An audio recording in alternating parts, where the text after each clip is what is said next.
Hi అండి, ఈరోజు మేము చేయబోయే రెసిపీ కొర్ర బియ్యం మసాలా దోశ. ఇప్పుడు దీని తయారీ విధానం చూద్దామా. 1 కప్పు కొర్రలు, 1 కప్పు మినపప్పు, 1 కప్పు బియ్యం. కొర్రలు మాత్రం సుమారు 6 గంటలైనా నానబెట్టాలి. బియ్యం మినపప్పు మాత్రం 3 గంటలు నానబెట్టే సరిపోతుంది. ఈ 3 కలిపి గ్రైండర్లో వేసి మెత్తని పేస్ట్ లాగా దోశ పిండిలాగా తయారు చేసుకోవాలి. మేము ఆల్రెడీ ముందుగానే దోశ పిండిని ప్రిపేర్ చేసి ఉంచాము. మసాలా దోశలో కర్రీకి కావాల్సిన పదార్థాలు ఇలా చూద్దాం.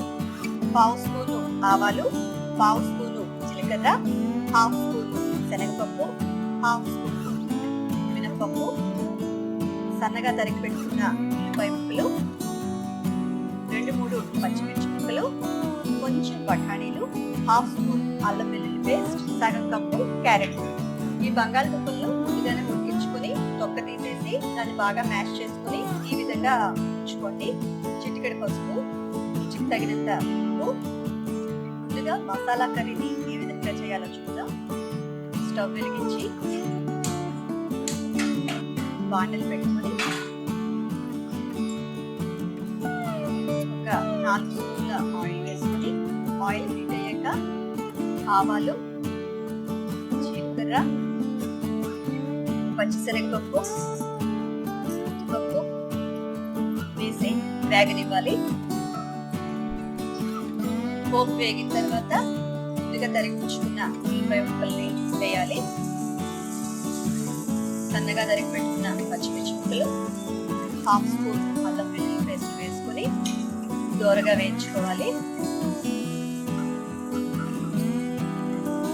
ఉల్లిపాయలు వేగాక కొంచెం బఠానీ కూడా వేసి వేయించుకుందాం. ఉల్లిపాయ బఠానీ కొంచెం వేగిన తర్వాత క్యారెట్ తురుము కూడా వేసుకుందాం. క్యారెట్ తురుము కూడా కాస్త వేగిన తర్వాత 1/2 స్పూను పసుపు, రుచికి తగినంత ఉప్పు వేసుకుని మళ్ళీ ఒకసారి కలుపుకుందాం. ఇవి కొంచెం వేగాయి అనుకున్నప్పుడు ముందుగా మ్యాష్ చేసి పెట్టుకున్న బంగాళదుంపలు కూడా వేసేద్దాం.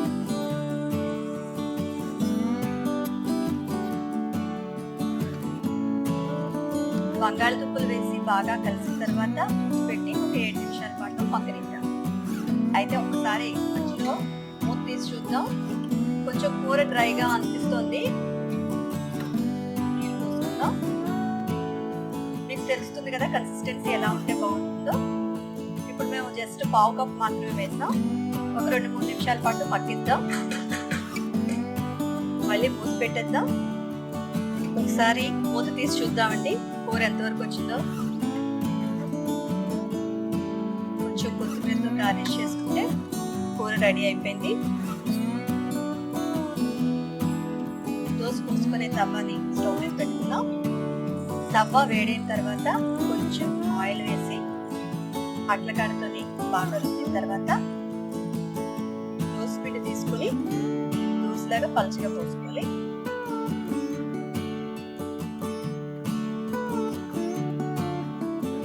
లైట్ గా ఆయిల్ స్ప్రెడ్ చేసుకుందాం. మనం మసాలా దోశ అనుకున్నాం కాబట్టి రెండో వైపు తిప్పి కాల్చము. కొంచెం ఎర్రగా కాలిన తర్వాత ఇప్పుడు కూరని బాగా కాలిన దోశ మధ్యలో పెట్టుకుందాం.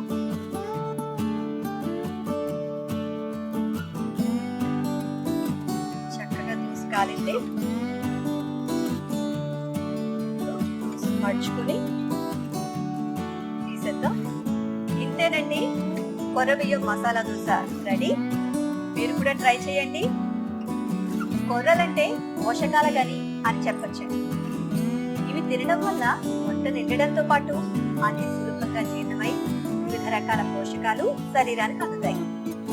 మీకు రొటీన్ గా చేసుకునే మసాలా దోశకి భిన్నంగా న్యూట్రిషియస్ వాల్యూస్ తో జిహ్వకు వహవా అనిపించే ఈ రెసిపీని తప్పకుండా ట్రై చేయండి. ఈ రెసిపీ కనుక మీకు నచ్చినట్లయితే లైక్ చేయండి, షేర్ చేయండి, సబ్స్క్రైబ్ చేయండి. మీ విలువైన సలహాలు, సూచనలను కామెంట్ రూపంలో మాకు తెలియజేయండి.